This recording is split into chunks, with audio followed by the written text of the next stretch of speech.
fin de formation des éléments du bataillon G5 de Dori. Ils ont été outillés sur le droit international, les droits de l'homme et le droit international humanitaire. Un renforcement de capacité au fin de réduire les violations lors des interventions des forces de défense et de sécurité. Ibrahim Kagone, Bouma Ernest Nebié.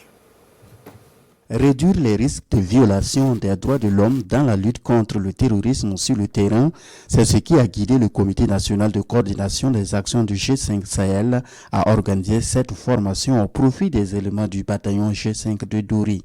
Un renforcement de capacité qui s'inscrit dans le cadre de la mise en œuvre des activités du G5 Sahel. Cette formation, en tout cas, est la bienvenue au moment où la question des droits de l'homme occupe les attentions dans la lutte contre le terrorisme.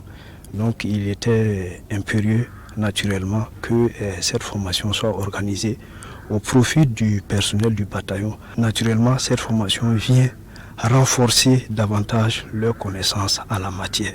Toute chose qui nous permettra d'être opérationnels sur le terrain et très professionnels dans la lutte contre le terrorisme. Durant les 5 jours de formation, plusieurs modules ont été dispensés. La formation a consisté en des présentations, des travaux de groupe et une série d'échanges. Durant ces 5 jours de formation, on a traité un ensemble de modules, le DIH, on a parlé un peu du droit de la guerre, des droits de conflits armés, on a parlé du traitement des prisonniers. Tous ces modules-là, en fait, ce sont des connaissances utiles aux éléments lors des opérations sur le terrain.